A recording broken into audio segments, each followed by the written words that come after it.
Bueno chicos, buenos días, gracias por su puntualidad, ya estamos prácticamente a la mitad, así que vamos a ir empezando de una vez.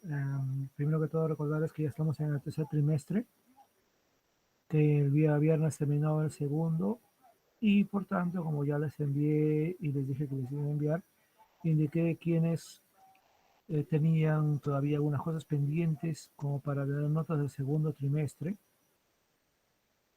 Sé que varios ya me han ido enviando, me ha pasado el día de ayer y el sábado revisando todas las cosas nuevas que han estado llegando, han sido bastantes unidades, perdón, bastantes actividades de ustedes y también de los demás compañeros suyos.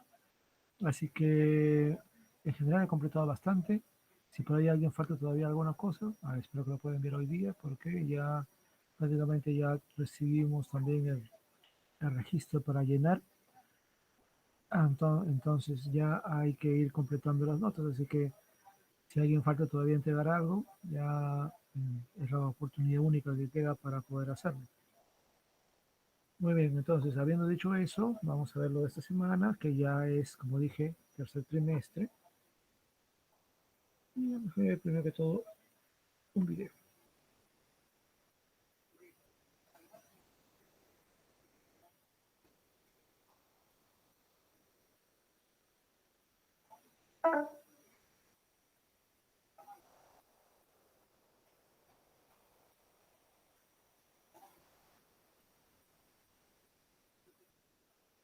Vamos a seguir trabajando temas de geografía,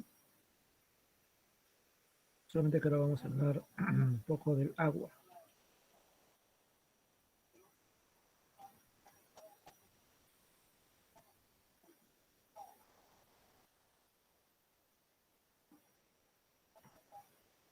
Un momentito, por favor, vamos a esperar que cargue el video.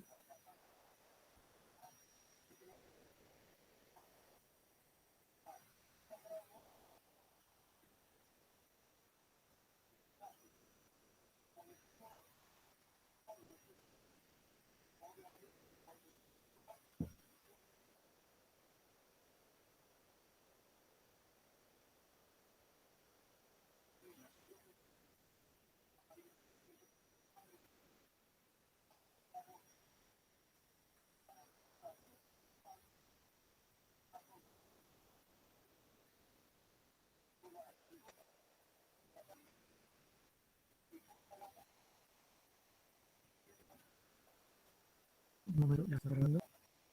Como ven, dice, explicamos la problemática de escasez y el desigual acceso al agua. Uno, este tema lo hemos trabajado entonces en dos partes. Y vamos a ver la primera parte, el día de hoy, sobre todo hablando de las vertientes geográficas del Perú, empezando por ahí, ¿no? Entonces, hemos estado hablando anteriormente de problemas con la contaminación, con el mal uso de los recursos naturales. Y ahora vamos a ver un aspecto que es fundamental, ¿no? El agua, el acceso del agua. Y obviamente, en primer lugar, como pueden ver acá, vamos a ver varios asuntos. Me voy a centrar prácticamente en ver dos videos ahora, ¿ya? Pero primero que todo hay que ver el origen de nuestra agua. Obviamente me refiero al agua dulce, el agua de los ríos, el agua que es en la que luego llega a nosotros, ¿no? Y que nos emite el agua y desagua, ¿no? Entonces vamos a ver este video que dice las cuencas hidrográficas.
Profesor, no se escucha nada.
Bien, entonces tenemos una primera idea que vamos a trabajar ahora, que es lo de las vertientes hidrográficas.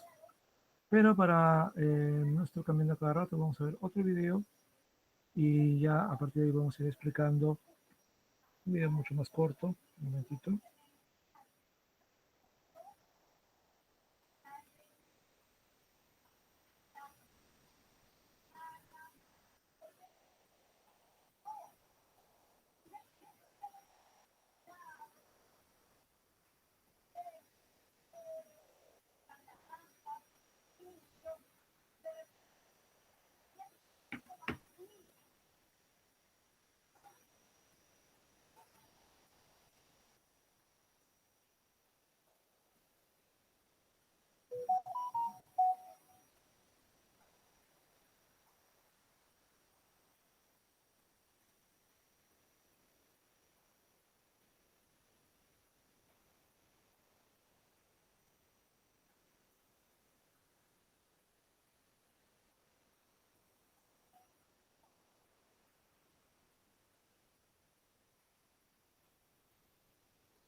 Se entiende por déficit hídrico a la posibilidad de la falta o escasez del recurso hídrico, quiere decir agua, tanto para el consumo humano como para el productivo.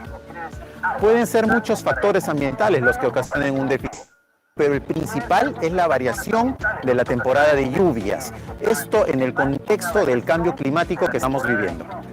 Se tienen que tomar muchas medidas de contingencia. Primero es el uso racional y con mucho cuidado del agua potable. Segundo es la utilización de fuentes alternativas de agua, como por ejemplo los pozos subterráneos.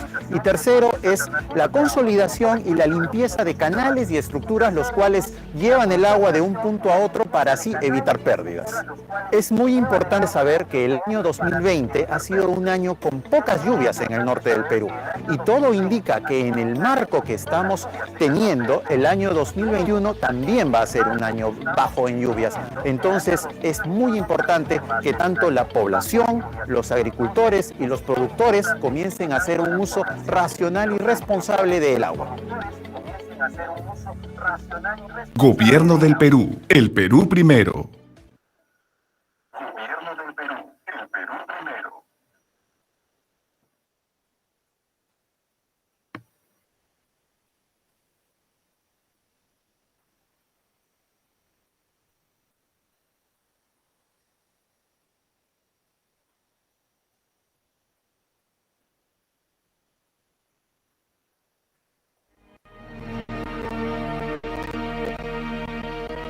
Profesor,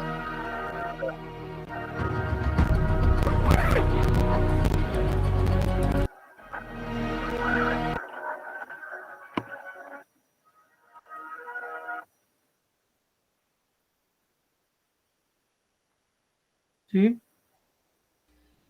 tiene que apagar su audio cuando ponga el video para que se pueda escuchar bien. Sí, sí, de acuerdo.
Bueno, entonces tenemos acá tres videos que nos dan una pauta de lo que vamos a ir explicando. Al final decidí colocar también el otro porque también es muy breve y nos muestra la infraestructura de Sedapal para garantizar el agua con una represa de marca Coto. Muy bien, entonces vamos a ir a la actividad para ir explicando parte por parte lo que se va a hacer. Pues ya tenemos una pauta con tres videos que nos hablan de las cuencas hidrográficas, el estrés hídrico y nuestras reservas de agua en represas.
Bien, ya ven ahí ustedes la actividad 23, tercer trimestre.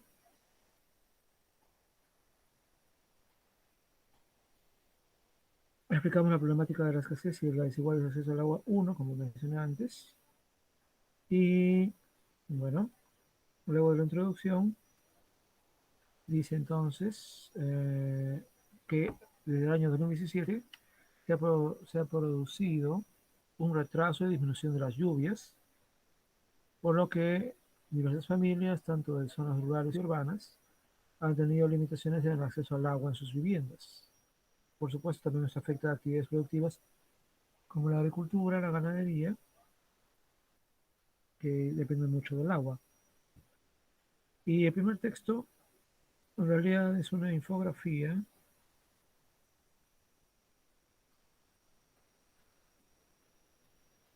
que, bueno, acá se ha deformado. Vamos a agrandarla, ¿eh?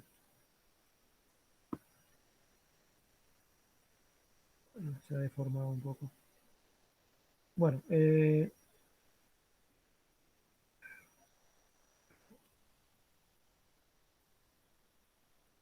bueno, ustedes lo tienen de mejor manera, pero este video nos muestra, bueno, esta imagen complementa un poco lo del video. El video nos hablaba de las tres vertientes hidrográficas y bien dividido nos mostraba con ritmos de música adecuados las características de las tres vertientes hidrográficas.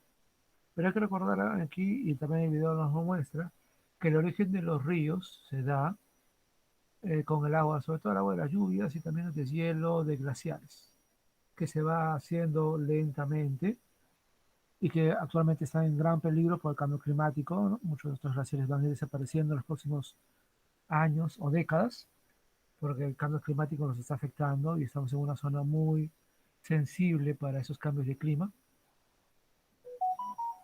Entonces, del agua de las lluvias, y el problema estaba en que parece que las lluvias no son regulares como han sido antes, se van formando pequeños riachuelos que, como hemos visto en el video, van alimentando ríos más chicos, que luego van alimentando los grandes ríos que nosotros tenemos y que van llegando a la costa, a sierra, a la selva. Recuerden que nosotros vivimos a lo largo de tres ríos. El río Rímac está al centro, el río Lurín está al sur y el río Chillón está, digamos, en una parte al norte, ¿no? Todos estos ríos son parte de la vertiente del Pacífico y desembocan todos en el Océano Pacífico. Ahora bien, lo que vemos aquí es justamente el origen de las tres vertientes, que como vemos en el video, son las zonas de montañas. La línea roja implican los Andes. Por supuesto que los Andes son más, ¿no? Recuerden que los Andes son en realidad tres ramales que luego se unen en un nudo llamado acá nudo de Pasco. Luego surgen otros tres ramales hasta la parte de acá. Por acá está el nudo de Vilcanota. Y luego dos cordilleras que siguen aquí y ya, bueno, van hacia Bolivia, ¿no? Es algo que ya conocemos. Un nudo es un lugar donde se van juntando diferentes cordilleras. Pero el origen de nuestros ríos tiene que ver con esta parte de aquí, que es la vertiente de esta parte de aquí, es la vertiente occidental de los Andes, ¿no? Y por aquí, donde llueve, van formándose los ríos. Para un lado, para este lado de aquí, los ríos de la vertiente hidrográfica del Pacífico. Para el otro lado, los ríos de la vertiente hidrográfica del Atlántico. Lo interesante es que los ríos aquí, como llueve mucho más por toda esta zona de la sierra y la selva, estos ríos atraviesan las montañas. Porque por acá hay más montañas, no es que esta es la única montaña que hay, ¿no? Sino que acá hay más montañas. Y los ríos tienen tanta fuerza que los atraviesan. Cuando ocurre eso, el relieve se llama pongo, que en castellano significa puerta, ¿no? Y es que los ríos traen tal fuerza que van atravesando las montañas, ¿no? Le van haciendo como un puente, como un hueco, como una puerta literalmente, y los van atravesando de tal manera que los ríos van a llegar hacia la selva, ¿no?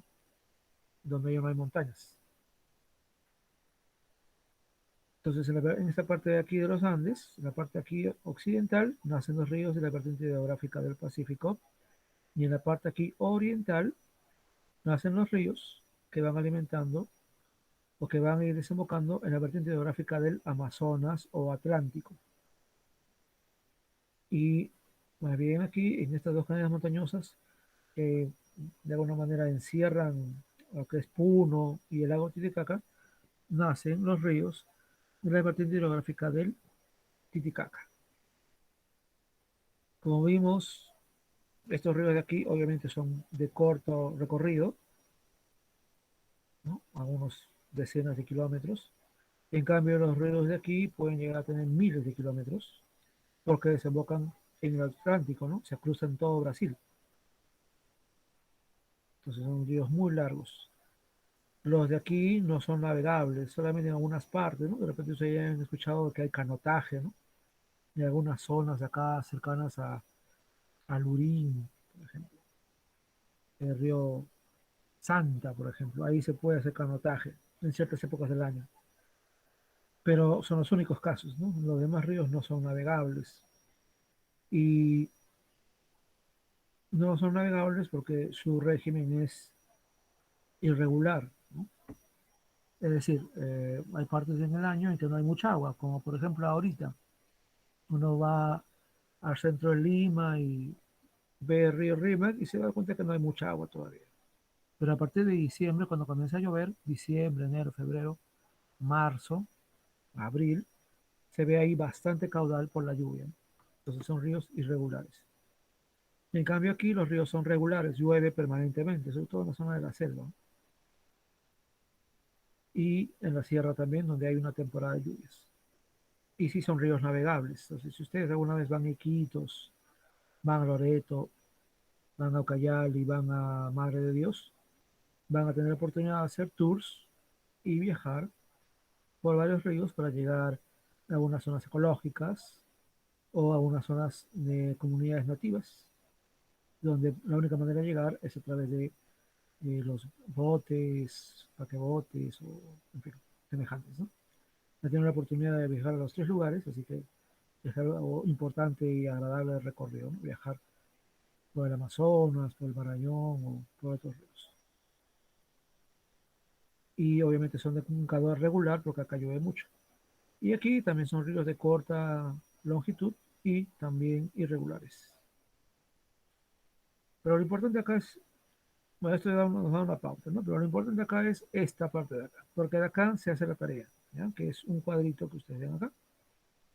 Entonces, lo interesante acá es que evidentemente la vertiente del Amazonas tiene el 97.3, bueno, 97.7% del agua disponible de todo el Perú, porque obviamente acá es donde más llueve.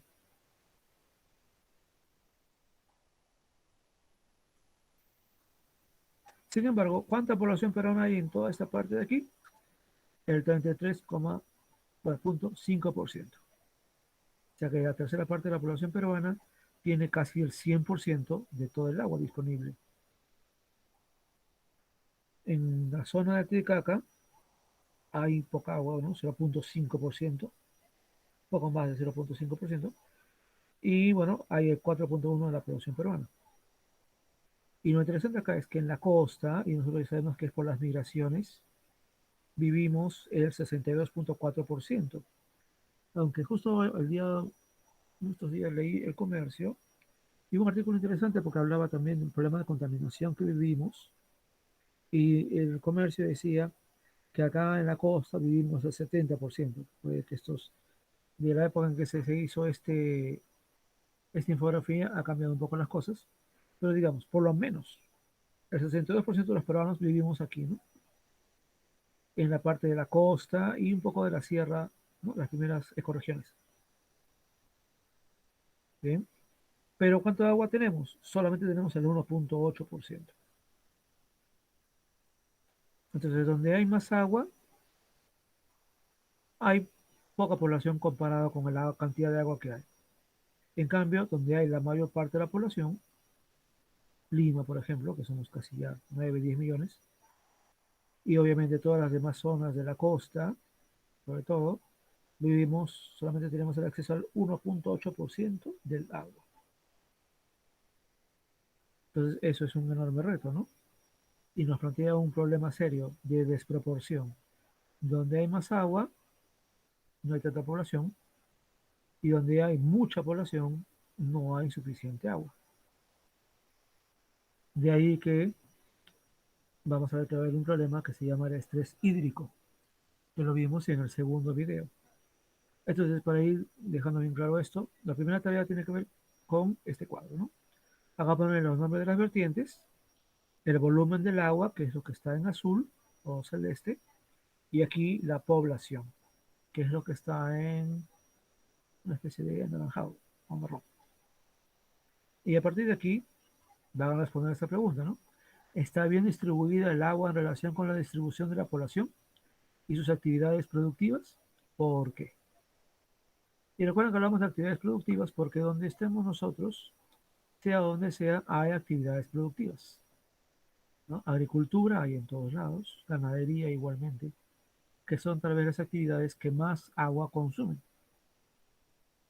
Definitivamente son las actividades que más agua consumen, ¿no? También algunas industrias también.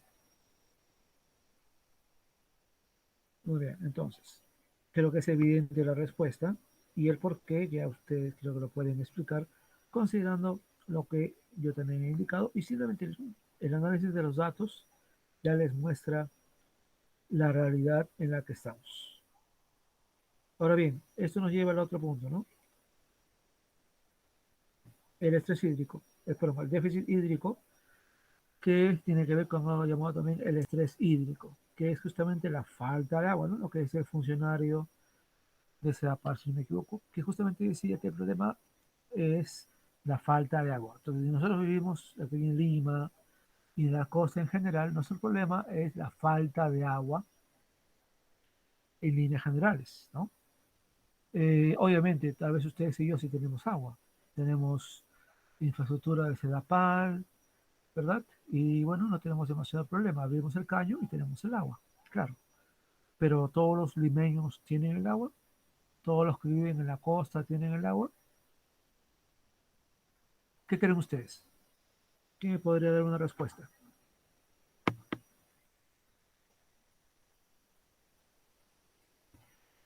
Y a ver, ¿quién me diría una respuesta? ¿Todos los limeños tienen agua?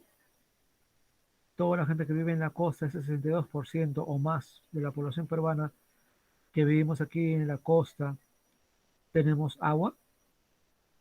No, profesor. No, muy bien, no todos tienen agua, ¿no? Evidentemente, y creo que lo hemos visto muchas veces por televisión, ahora en la época del COVID y ahora también que hemos comenzado a subir las cosas, ¿no? Hay muchos reportajes yendo hacia los asentamientos humanos que están en los cerros, en diferentes distritos, y que nos muestran ellos de quienes viven por ahí, ¿no? No solamente los problemas económicos que ya viven, sino que no tienen ni agua ni desagüe, ¿no? Porque construir ahí es caro, no es fácil. Implica inversiones que Sedapal no tiene cómo hacer. Vamos a ver ahorita por qué. Piensen nada más en lo que pasó en San Juan de Lurigancho, ¿no? Ustedes habrán visto la noticia durante 2 semanas, hemos visto cómo se han roto tuberías, donde ya pasó lo mismo hace 3 años, 4 años, inundando las casas en parte, dañando los negocios, pero sobre todo, obviamente, para reparar todo ese problema que ya tiene antigüedad, y parece que especialmente pasa en San Juan del Lurigancho, en algunas zonas de San Juan del Lurigancho, que es el distrito más poblado del país, por cierto, donde hay más peruanos que en cualquier otro distrito de todo el país. Eh, la única manera de solucionar ese problema, que ya estamos tomando varios días, ya casi más de una semana a Sedapal, es obviamente cortar el agua, ¿no? Cortar el servicio de agua en toda esa zona. Y todos estos días nos han estado hablando de eso, ¿no? Todos los noticieros han hecho reportajes y entrevistas en vivo a las personas que están ahí sin agua y que la única forma de conseguir agua en este momento es con la ayuda de Sedapal con camiones cisternos para que llenen sus baldes y así tengan pues lo necesario para cocinar, lavarse, en fin, ¿no? Hasta que arreglen el problema. o hasta que vuelva a ocurrir, porque eso supuestamente ocurrió en el 2017, supuestamente se solucionó y ahora volvió a ocurrir. ¿Quién dice que no va a volver a ocurrir en 3, 4 años más? Entonces, ¿se dan cuenta? El problema es ese, ¿no?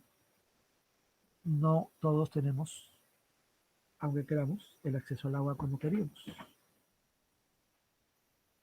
o como quisiéramos. Muy bien, entonces, continuamos.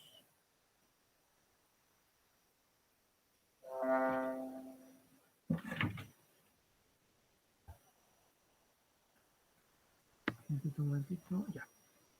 Muy bien, entonces tenemos acá la fuente 3. Y aquí ya nos hablan del estrés hídrico, ¿no? Justamente estrés hídrico. Vean, recordemos acá, ¿no? Estrés. ¿Alguien podría definirme en general, ¿no? La palabra estrés? ¿Qué significa la palabra estrés? Para luego entender lo que es estrés hídrico. ¿Qué será estrés? Algo muy común en esta época y el año pasado también, por cierto. ¿Qué creen ustedes? ¿Han escuchado la palabra estrés? Tal vez ustedes hayan sentido algo de estrés.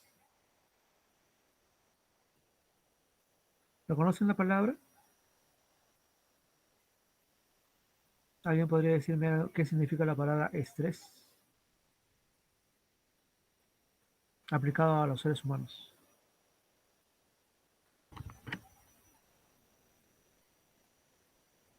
¿Nadie conoce la palabra estrés? Yo, profesor. Sí, Angelo, a ver, dinos, por favor, ¿qué significaría estrés? El estrés es un sentimiento de tensión física o emocional, como tipo un trauma que tienes cuando te atropellan, cuando te pegan, tipo así. Y cuando recuerdas eso, te da como escalofríos, miedo, y eso se va juntando en tu cerebro y te da estrés. Y que se puede manifestar de diferentes maneras. Muy bien, Angelo. Claro, el estrés tiene que ver con preocupación, con angustia, una sensación desagradable que uno no está con un problema y no le ve solución, ¿no? Entonces estás ahí con el problema continuamente y no duermes bien, no comes bien, estás muy angustiado, como que estás dominado por un problema, ¿no? Y no sabes cómo encontrar una solución. Muy bien, ese es el estrés personal, ¿no? El estrés que lamentablemente tiene mucho que ver con su salud mental, un poco de caída, obviamente, por el aislamiento, el no poder socializar, ustedes sobre todo, ¿no? La gente joven, los niños, que esta vez los que han sufrido mucho esto, y también los adultos por todos los problemas económicos, pérdida de horas de empleo, en fin, las enfermedades, las personas que se han enfermado, las personas que han fallecido. Muy bien, esto nos da una pauta de lo que es la prueba de estrés. Pero miren que ahí dice estrés hídrico. Entonces, ahí nos hablan de un problema con el agua, ¿no? Y nos dicen, cada 22 de marzo se celebra el Día Mundial del Agua. Y justamente es una oportunidad para recordar, ¿no?, la importancia del agua, que es evidente, tan evidente, pero que a veces parece que olvidamos, ¿no? Y mencionan acá el caso del Cabo, Ciudad del Cabo, ¿no?, en Sudáfrica, que igualmente, igual que nosotros, también tiene un problema con la escasez de agua, ¿no? Y dice que en esa ciudad, más de 4 millones de habitantes no tienen agua, ¿no? Algo muy parecido a lo que tenemos acá en Lima, ¿no? Donde no sé cuándo podemos cuantificar la cantidad de peruanos que no tienen agua, pero estoy seguro que es muy alta, ¿no? Entonces hablan aquí de una escasez económica de recursos que implica la carencia del agua, se debe más bien a las infraestructuras débiles e insuficientes para potabilizarla, transportarla a todos los hogares y asegurar la calidad de las fuentes naturales y tratamiento de aguas residuales, ¿no? Y ese es el problema que ocurre en Sudáfrica, ¿no?, en Ciudad del Cabo. Y dice acá en Lima, la segunda ciudad más grande del mundo, construida en un desierto, miren qué interesante aspecto, los prolongados cortes de servicio durante los desbordes del Niño costero en el año de 2017 nos dejaron algunas advertencias. Enfrentamos cambio climático, desglaciación, justamente por el cambio climático, maltrato de ecosistemas, lo hemos visto la semana pasada, pero la mayoría de los limeños no tiene idea de lo que está pasando y es algo que tenemos que cambiar. Y esto en palabras de Augusto Castro, director del INTE PUC, institución de la Universidad Católica. Y entonces el problema acá, ¿no? El Perú es uno de los países más afectados por la variabilidad climática a nivel mundial. Con un 70% de la población nacional viviendo en la costa, miren, por eso acá viene el dato, ¿no? 70%, ¿no?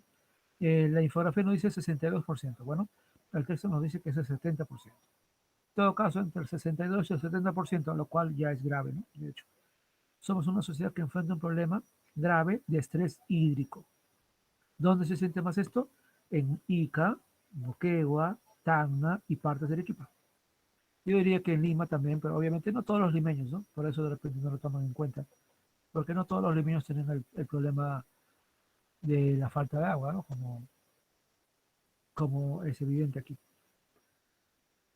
Y dice acá, ¿no? Para Mirven Epiquien, investigación del Grupo Territorio Social, Ecología y Servicios Ecosistémicos del INTEPUC y jefe de gestión ambiental de servicios ecosistémicos de CEDAPAL, el cambio climático puede acelerar procesos de sequía prolongada y escasez en la capital. El problema, dice él, ya se siente desde hace 20 años. 20 años, y no nos hemos dado cuenta nosotros. Y como consecuencia recurrimos a otras cuencas, como las del Mantaro, para alimentar a Lima. Entonces dice, un 45% del agua que llega a la capital y que debería proceder íntegramente de las cuencas de los ríos Rímac, Lurín y Chillón, proviene de un trasvase desde la cuenca del Mantaro en la zona central del país. Entonces, normalmente a nosotros nos deberíamos usar el agua de nuestras 3 cuencas, ¿no? Como ven ahí, ¿no? Pero no, ya no es suficiente. ¿Por qué no es suficiente? Porque Lima ha crecido demasiado. Ha crecido tanto que el agua de estos 3 ríos no alcanza. Simplemente no alcanza. Tendría que haber recortes de agua, ¿no? Para que nos alcance a todos, los que tienen la suerte de tener servicio de agua y saneamiento, que no son todos. Imagínense si todos tuviesen ese servicio, peor, ¿no? Entonces, ¿qué dicen acá? Para poder darle agua a la población de Lima, tienen que hacer un trasvase, o sea, han tenido que hacer una construcción para llevar parte del agua del Bantaro a Lima, ¿no? Y de esa manera poder suplir las necesidades de Lima, porque Lima ha crecido demasiado, la población de Lima, ¿no? Y obviamente todo lo que estamos ocupando, Lima sigue creciendo, de hecho, ¿no? Y de forma legal o ilegal, ¿no? Justamente en aquel momento estaba viendo un reportaje sobre el accionar de una banda de traficantes de terrenos, ¿no? Y que están apropiándose de terrenos y usan la violencia, ¿no? Para que no los denuncien. Entonces, el crecimiento de Lima sí, sea de manera legal, ¿no? Cuando la gente va a comprar un terreno en una urbanización nueva, que por la zona norte y seguramente por el sur se está dando, ¿no? Lima sigue creciendo, sobre todo hacia el norte y hacia el sur. Y también de forma ilegal, ¿no? Por esta manera, estas bandas delincuenciales. Entonces, y obviamente esas zonas que van creciendo van a necesitar de agua, ¿no? Entonces, el problema no, o sea, la solución es esta, pero no es la ideal, ¿no? Y dice, en ese sentido, la población de las ciudades costeras debe conocer que el costo del agua potable está subsidiado en más del 80%. Eso quiere decir que nosotros realmente no pagamos el precio del agua verdadero, ¿no? Para potabilizar 1 metro cúbico de agua se gasta alrededor de 5.000 soles, pero el usuario paga solo 1 sol. Y si se cobrara lo que cuesta potabilizar el agua, con seguridad habría conflictos tremendos, porque obviamente el precio del agua subiría. ¿Por qué creen ustedes que nunca se privatizó Sedapal? Cuando Fujimori llegó al poder, hace ya muchos años, comenzó a vender todas las empresas públicas, que en su gran mayoría, bueno, decir todas, eran empresas mal dirigidas y tenían pérdidas. Pero se mantenían porque había gente trabajando en ellas y había que pagarles, ¿no? Pero las empresas tenían pérdidas. Ahora, como eran empresas estatales, no las mandaban a quiebra, ¿no? Si una empresa privada comienza a tener pérdidas, cierra, quiebra. Porque no, ¿cuál es el sentido de tener una empresa que fracase? Obviamente ninguno. Pero como son empresas estatales, no las hacían quebrar, ¿no? Y por cuestiones políticas también. Bueno, Fujimori eliminó todo eso y privatizó todas esas empresas. Una de las pocas que no se privatizó fue Sedapal. Y no se privatizó justamente por el problema político, ¿no? Si el agua subía, el agua pues es la cuestión básica para todos, ¿no? Entonces, ¿cuántos problemas políticos habría habido ahí, no? Entonces, se decidió que Sedapal no se privatice. Y de hecho, hay muchos grupos que están en contra de que Sedapal se privatice. Pero el problema es que Sedapal no, como nos cobra barato el agua, entonces no tiene dinero suficiente para realizar nuevas inversiones. Tal vez por eso ha ocurrido ese problema en San Juan del Gancho, ¿no? Infraestructura muy antigua, obsoleta. Y cada vez más gente, entonces colapsa el servicio. Tal vez también por eso Sedapal no lleva agua a zonas tan alejadas, porque cuesta mucho dinero. Y esas personas no van a poder pagar, o van a pagar muy poco, si es que pagan. Entonces, ahí está el otro problema, ¿no? El agua debería costar más, pero está subsidiado, es barata, para que no hagamos problemas. Y Sedapal no puede fundamentar el costo o el gasto en inversión para tener más agua y desagüe. De hecho, Sedapal no está en todo el país, ¿sabes? Sino que en otras partes, en otras regiones, hay otras empresas privadas que tienen convenios con Sedapal, pero el problema es el mismo, ¿no? En el sentido de que el agua en general es barata, ¿no? Y realizar inversiones cuesta demasiado dinero, ¿no? También, seguramente por eso, no hay suficientes plantas de tratamiento para los desagües y una buena parte de ellos terminan en el océano, ¿no? Por ventanilla. Entonces, evidentemente, ahí tenemos un gran problema que exige una gran inversión que no tenemos. Los usuarios deben entender la importancia de conservar el agua, ¿no? Dice que entre el 25 y el 30% del agua que produce Sedapal se pierde por una mala cultura de uso, problemas en la distribución de tuberías malogradas, en la mala distribución, tuberías malogradas y filtración permanente. Entonces, además de que el agua subsidiada se pierde una parte de un 30% por mala infraestructura. Y de repente también es nuestros casos, ¿no? De repente en casa también tenemos fugas pequeñas y no nos damos cuenta, ¿no? Entonces, a partir de esto, podemos ver un problema realmente con el agua en el país. Y acá, dice acá, expliquen ustedes por qué no se puede sufrir estrés o déficit hídrico. ¿Un poquito?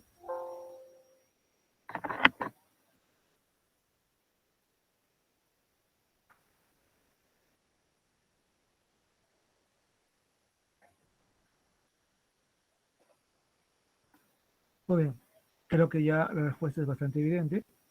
Explicamos qué pasaría si la disponibilidad de agua disminuye y cómo afectaría. Y acá tienen un esquema, solo pueden dar un clic dentro de aquí y ya pueden escribir ahí encima, ¿no? Si quieren colocar más de una idea, simplemente donde está al final, hacen un clic y debería salir un espacio hacia abajo. ¿Cómo afectaría la falta de agua en nuestras vidas? Piensen nada más en lo que está pasando ahorita la gente de San Juan de Lurigancho afectada por esas tuberías que se han roto. En nuestra salud, recuerden que algo fundamental en cualquier hospital es el agua, ¿no? Y sobre todo con el COVID, ¿no? Donde un elemento importante para evitar contagios es lavando las manos continuamente. Y también las actividades productivas. Acá recuerden o investiguen, ¿no? Cómo usan el agua muchas actividades económicas, sobre todo la agricultura y la ganadería, que es evidente, ¿no? Que necesitan agua, pero hay otras también que pueden usar el agua de manera regular, ¿no? En cambio hay actividades que casi no usan agua, ¿no? Por ejemplo, la minería usa muy poca agua, porque usan agua y como no es de consumo, sino es para procesos de trabajo con los minerales, simplemente usan y reutilizan el agua, ¿no? La purifican y la vuelven a usar una y otra vez. Entonces, la minería es la institución que menos daña el agua, a pesar de que la gente piensa que toda la minería contamina el agua, ¿no? Pero no siempre ha sido así.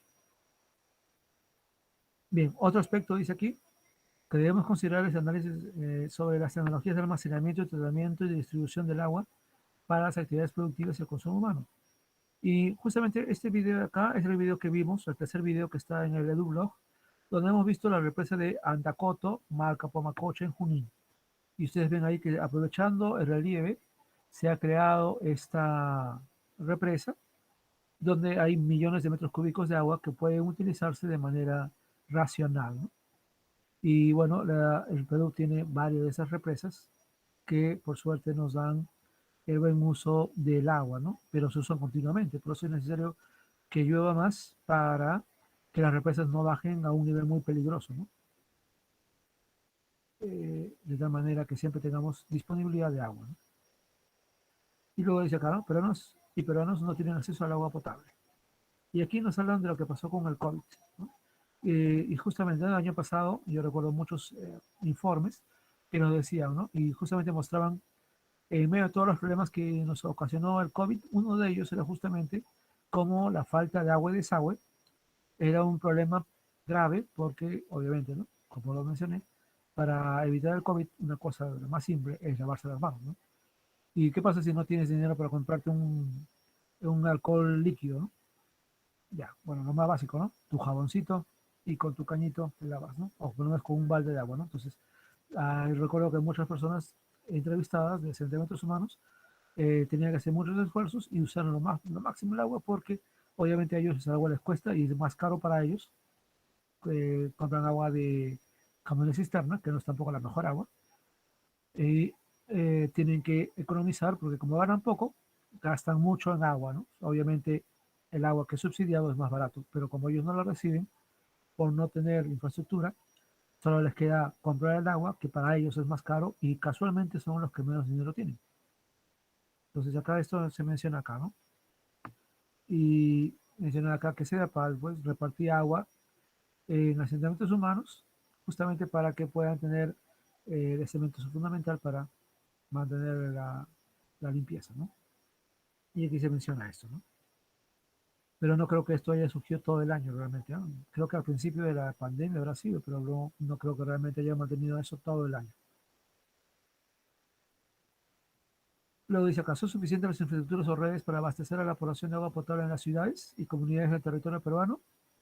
Creo que la respuesta es recontra evidente. ¿Y por qué? Y luego viene este cuadro, ¿no?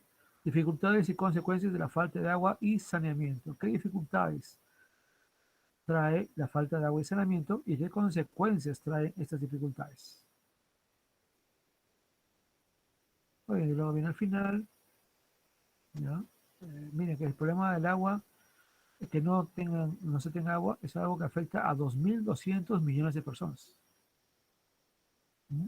2.200, de una base más o menos de 7.000 millones que somos ahora, 2.200 millones de personas no tienen agua. Sobre todo en África, ¿no? África y Asia son las zonas que más sufren.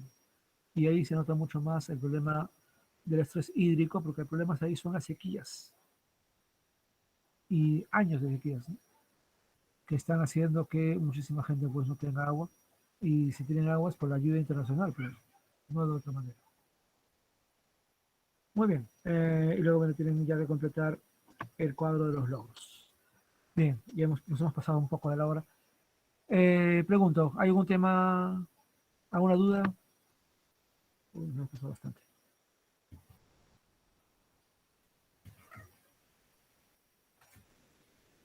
¿Hay alguna duda aquí? Ya. ¿Hay alguna duda, chicos? No, profesor. Ok, gracias, Carlos. Pues si no hay mayores dudas, vamos a ir acabando el día de hoy. Somos 18. Voy a ir teniendo la grabación. Y como dije, por favor envíen lo que falta, si alguno por ahí falta enviar algo, porque ya voy a ir completando las notas hoy día.